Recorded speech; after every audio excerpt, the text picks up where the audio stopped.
नमस्कार, खबरें जारी न्यूज 24 पर मैं हूं आपके साथ मकसूद खान।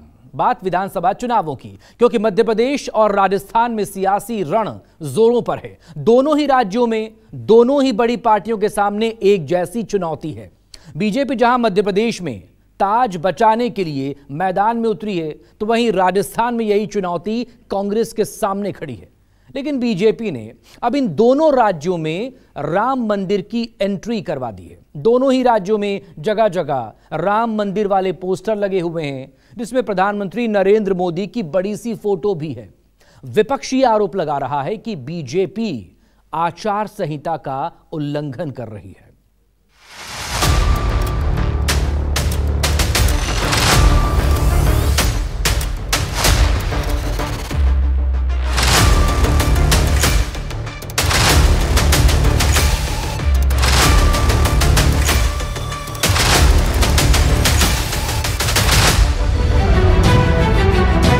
राजस्थान और मध्य प्रदेश के मतदाता की निगाहें इन दिनों जिस तरफ घूमती हैं, बस दो ही चीज नजर आती है, एक तो मठ और दूसरी तरफ मंदिर की ये पोस्टर।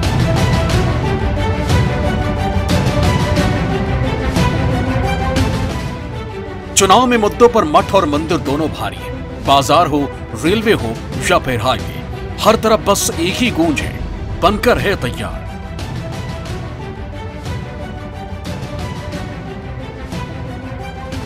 एमपी की सियासत के सेंटर में रहने वाले मठ और मंदिर एक बार फिर सबसे बड़े मुद्दे के तौर पर दिखाई दे रहे हैं। एमपी की कोई भी ऐसी सियासी पार्टी नहीं है जो मठ और मंदिर से मुद्दों के मुकाबले दूरी बना सके। लगता है बीजेपी ने तो इस बार अयोध्या में बन रहे राम मंदिर को सत्ता हासिल करने का रास्ता मान लिया, जिसकी गवाही पीएम मोदी के साथ लगे ये बड़े बड़े पोस्टर करते हैं। जैसे ही राम मंदिर ट्रस्ट की तरफ से पीएम मोदी को 22 जनवरी को उद्घाटन का न्योता मिला, तो इधर एमपी में राम मंदिर की सियासी एंट्री कुछ इस तरह से हो गई कि रातों रात भोपाल इंदौर के चौराहों पर बीजेपी ने पीएम मोदी की तस्वीर के साथ राम मंदिर को लेकर बड़े बड़े होर्डिंग्स लगा दिए।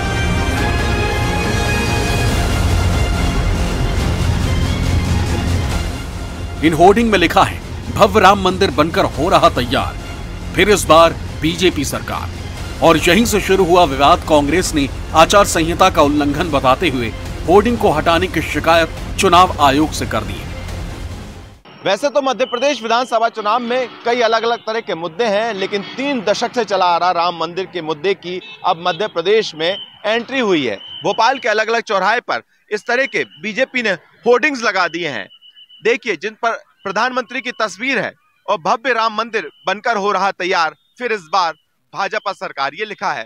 तमाम बड़े नेता जो बीजेपी के, उनकी भी तस्वीरें लगाई गई हैं इसमें। जो जन आशीर्वाद यात्रा जब निकाली गई थी मध्य प्रदेश में, उनमें इन्हीं चेहरे को रखा गया था, और यही चेहरे हैं जिन पर बीजेपी इस बार दांव खेल रही है। कांग्रेस आपत्ति जता रही है कि इस तरह के होर्डिंग बताने की आखिरकार लगाने की जरूरत क्या है।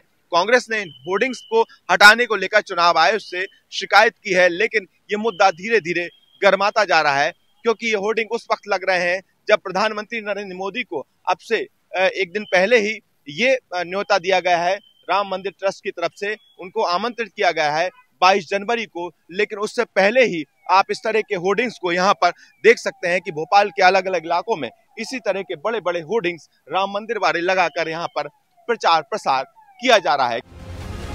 राम मंदिर निर्माण के साथ बीजेपी के उम्मीदवारों के फोटो और चुनाव चिन्ह कमल सहित पोस्टर पर कांग्रेस ने आपत्ति जताते हुए इसे आदर्श आचार संहिता का खुला उल्लंघन करार दिया है, जिसकी शिकायत कांग्रेस पार्टी ने चुनाव आयोग से की है। वहीं मध्य प्रदेश कांग्रेस कमेटी के प्रदेश सचिव राकेश सिंह यादव ने कहा, राम मंदिर ट्रस्ट का गठन कर केंद्र सरकार ने राम मंदिर निर्माण के लिए किया है। देश में अनेक धर्म और राजनीतिक दलों के नेताओं ने मंदिर निर्माण में सहयोग राशि दी है। ऐसे में मध्य प्रदेश विधानसभा चुनाव में भारतीय जनता पार्टी द्वारा चुनाव चिन्ह के साथ बीजेपी विधानसभा प्रत्याशियों के फोटो लगाकर धर्म के आधार पर वोट को प्रभावित करने का प्रयास किया जा रहा है, जो आदर्श आचार संहिता का भी उल्लंघन है। भारतीय जनता पार्टी पूरे देश में दर्शाने की कोशिश कर रही है कि जो राम मंदिर बना है उसे भारतीय जनता पार्टी की देन है, जबकि उस राम मंदिर से सबकी आस्था जुड़ी हुई है। हर कांग्रेसी की आस्था जुड़ी हुई है, हर दल के नेता की आस्था जुड़ी हुई है, जो हिंदू है उसकी सबकी आस्था जुड़ी हुई है। लेकिन राम मंदिर का चित्र लगाकर वोट मांगना वो प्रजातंत्र के संविधान के नियमों का उल्लंघन करना, आदर्श आचार संहिता का उल्लंघन करना, इसको लेकर चुनाव आयोग को शिकायत की गई थी। उस तस्वीर पर, मंदिर की तस्वीर के साथ अनेक ऐसे लोगों के चित्र लगाए गए जो भाजपा के उम्मीदवार हैं। अगर आपको वोट लेना है तो आप अपने कार्यों पे आएं, अपने कामों पे आएं, लेकिन भगवान राम के नाम का उपयोग ना करें और देश की भावनाओं को आहत ना करें, सनातन धर्म को अपमानित ना करें। कांग्रेस की शिकायत पर प्रतिक्रिया देते हुए प्रदेश अध्यक्ष वी.डी. शर्मा ने कहा कि कांग्रेस की असली दिक्कत प्रभु श्री राम जन्मभूमि मंदिर में प्राण प्रतिष्ठा से और श्री राम से है। कांग्रेस को घृणा सनातन से तो थी ही, अब नफरत का स्तर इतना बढ़ गया है कि कांग्रेस को राम मंदिर के चित्र वाले होर्डिंग से भी पीड़ा होने लगी। ऐसा क्यों है? जब भी राम मंदिर निर्माण से जुड़ा कोई सुखद कार्य होने लगता है, कांग्रेस का दर्द बढ़ जाता है। यह तो प्रधानमंत्री श्री नरेंद्र मोदी जी के कार्यकाल का असर है और हमारे हिंदुत्व के विचारों के विजय की बाबरी के पैरोकार कमलनाथ आज राम मंदिर को सनातन का मंदिर बता रहे हैं। कांग्रेस कहती है भगवान राम देश के हैं, बिल्कुल सही है। फिर कांग्रेस को भी भगवान राम का होर्डिंग लगाना चाहिए। अगर उनका राम प्रेम छद्म है और बाबर प्रेम सर्वोपरि, तो वहां जाकर बाबर के होर्डिंग्स लगाएं।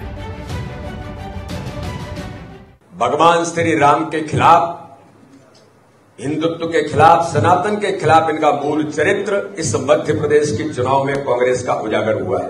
कांग्रेस चुनाव आयोग में जाकर के आपत्ति व्यक्त कर रही है कि राम मंदिर के होर्डिंग लगे, इन होर्डिंग को हटाया जाए। मैं पूछना चाहता हूं कि सोनिया भक्त चुनावी राम भक्त बन गए थे, अब उनकी असल बाबर भक्ति सामने इस मध्य प्रदेश के अंदर आई है।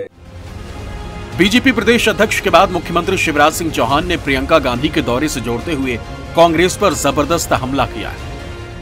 मैं सबसे पहले तो प्रियंका जी से यही सवाल पूछना चाहता हूं कि भगवान राम और भगवान राम के मंदिर से आपको तकलीफ क्या है? अब भगवान राम के होर्डिंग अगर लगे हैं तो राम तो रोम रोम में बसे हैं। राम इस देश के जन जन की सांस में बसे हैं। कभी आप राम को काल्पनिक बताते थे, भगवान श्री राम को जो करोड़ों करोड़ों के आराध्य है, भव्य और दिव्य राम मंदिर बनकर तैयार है और प्रधानमंत्री जी के हाथों प्राण प्रतिष्ठा होनी है, और अब होर्डिंग उतरवाने की बात करते हैं। ये कहीं से नहीं हटाए जा सकते। बीजेपी ने राम मंदिर को सियासी रण में उतारा तो कांग्रेस ने बीजेपी के लिए सद्बुद्धि की कामना कर दी। राम तो मर्यादा पुरुषोत्तम है, राम तो प्रेम है, राम तो भक्ति है, राम तो आस्था है, राम तो त्याग है। राम राजनीति का विषय कैसे हो सकते हैं? क्या भगवान श्री राम की कोई पार्टी हो सकती है? वो लोग जो त्याग और भक्ति के उस पथ से पथ भ्रष्ट हो गए हैं और उनकी बुद्धि भी भ्रष्ट हो गई है, उन्हें भगवान श्री राम के चरणों में अगर बैठेंगे तो थोड़ी सी सद्बुद्धि मिलेगी। भगवान श्री राम दलगत राजनीति का विषय नहीं हो सकते। ये तो ऐसी राम मंदिर की बात कर रहे हैं जैसे ये भारतीय जनता पार्टी का मंदिर हो। राम मंदिर हमारे देश का मंदिर है, हमारे सनातन धर्म का एक बहुत बड़ा चिन्ह है। तो ये किसी पार्टी का क्या है राम मंदिर? एमपी चुनाव में बीजेपी और कांग्रेस दोनों ही राजनीतिक दल हिंदुत्व को साथ लेकर चुनाव लड़ रहे हैं। ऐसे में देखना यह है कि भगवान राम का आशीर्वाद किसे मिलता है। विपिन श्रीवास्तव, न्यूज़ 24।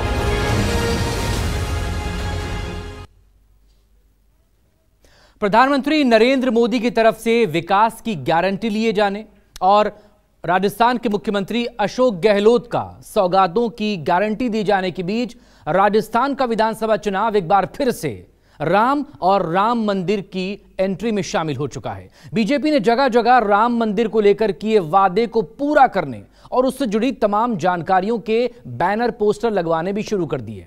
वहीं कांग्रेस कह रही है कि अब चुनाव तक मंदिरों के ताले लगवा देना चाहिए, क्योंकि बीजेपी नेता जो हैं वो मंदिरों में जाते हैं और मंदिरों में जाकर तोड़फोड़ कराते हैं और बाद में इसका सियासी फायदा लेने की कोशिश करते हैं।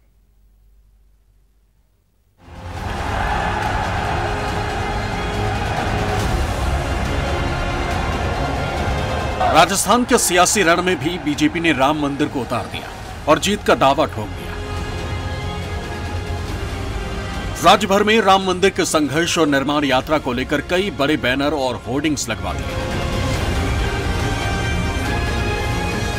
राजस्थान विधानसभा चुनाव को लेकर बीजेपी ने पीएम नरेंद्र मोदी सरकार की उपलब्धि और योजनाओं को लेकर तमाम तरह के पोस्टर लगाए हैं, लेकिन इस बार के चुनाव में काशी विश्वनाथ कॉरिडोर के साथ साथ राम मंदिर की भी एक बार फिर से एंट्री हो गई है।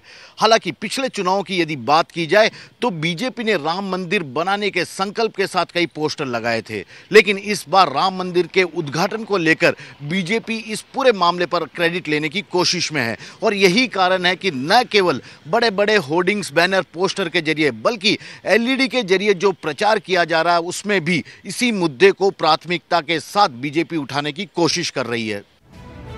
बीजेपी के तमाम नेता अपनी प्रेस कॉन्फ्रेंस और भाषणों में राम मंदिर का जिक्र करना नहीं भूल रहे हैं। ऐसे में चुनावों में गारंटियों, महंगाई, बेरोजगारी के साथ गहलोत सरकार की 5 साल की उपलब्धियों को लेकर जनता के बीच जा रही कांग्रेस के नेताओं का दावा है कि अब बीजेपी को विकास के मुद्दों पर भी बात कर लेनी चाहिए।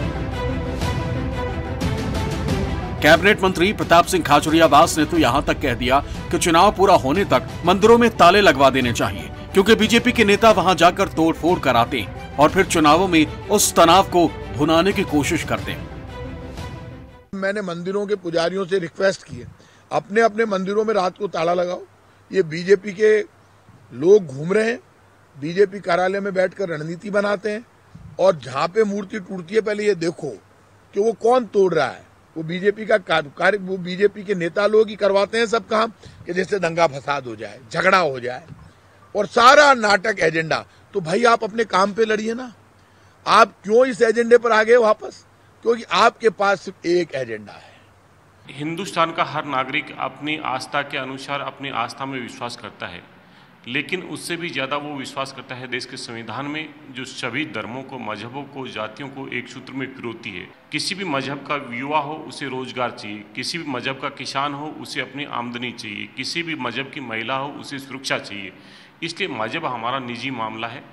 राम मंदिर सुप्रीम कोर्ट के निर्णय पे बना, सब लोग स्वागत करते हैं। हिंदुस्तान की 140 करोड़ जनता ने उस निर्णय का स्वागत किया। जिनकी आस्था है उन सब के लिए वो निश्चित रूप से एक आस्था का स्थल है, लेकिन जो मुद्दे हैं, लोकतांत्रिक जो सरकारें होती हैं, वो मुद्दों के प्रति जवाबदेह होती हैं, और ये नैरेटिव बनने लगा है। ध्रुवीकरण और विभाजन की राजनीति को देश नकार रहा है। दरअसल बीजेपी ने पीएम नरेंद्र मोदी के 9 साल की उपलब्धियों को लेकर बड़े बड़े होर्डिंग्स और पोस्टर तो लगवाए ही हैं, साथ ही काशी विश्वनाथ कॉरिडोर से जुड़े पोस्टर भी नजर आ रहे हैं। इन दोनों ही मंदिरों के कायाकल्प से जुड़ी तमाम जानकारियां और तस्वीर के जरिए बीजेपी फिर से याद दिलाने की कोशिश में है कि सनातन की रक्षा के लिए पार्टी का संकल्प कितना अड़िग है। ऐसे में अब कांग्रेस की तरफ से चुनावों तक मंदिरों में ताला लगाने का जैसे ही बयान आया, बीजेपी नेता अब उस पर पलटवार करने में जुट गए। कांग्रेस की किस्मत पर लगेगा ताला, कांग्रेस के दफ्तर पर लगेगा। जिन्होंने सनातन पर हमला किया, जिन्होंने हिंदू की विकृत परिभाषा के माध्यम से लोगों की भावनाओं से खेला, अब चोले के ऊपर से वो जनेऊ पहनने का नाटक रच रहे हैं, इससे कामयाबी होने वाली है। राम हमारे आराध्य देव हैं, उनका मुद्दा नहीं, वो तो हमारे दिलों में बसे। दरअसल कांग्रेस का हमेशा बीजेपी पर इस मुद्दे पर तंज रहता था, मंदिर वही बनाएंगे पर तारीख नहीं बताएंगे। लेकिन अब राम मंदिर का निर्माण कार्य पूरा होने को है और उसका लोकार्पण भी होना है। ऐसे में चुनावों से पहले बीजेपी एक बार फिर से इस मुद्दे की आड़ में कांग्रेस के सॉफ्ट हिंदुत्व पर राजनीति को आगे बढ़ाने की कोशिशों पर विराम डालना चाहती है। यही कारण है कि न केवल बीजेपी के नेता बल्कि कांग्रेस से बीजेपी में शामिल होने वाले नेताओं को भी हिदायत दे दी गई है कि वो अपनी सभाओं और भाषणों में इस मुद्दे का जिक्र जरूर करें। कहा तो ये भी जा रहा है कि कार सेवा में शामिल तमाम लोगों को बीजेपी अपना चेहरा बनाकर राजस्थान में इस मुद्दे पर आगे बढ़ने की रणनीति पर काम कर रही है। शिवत्सन, जयपुर, न्यूज़ 24।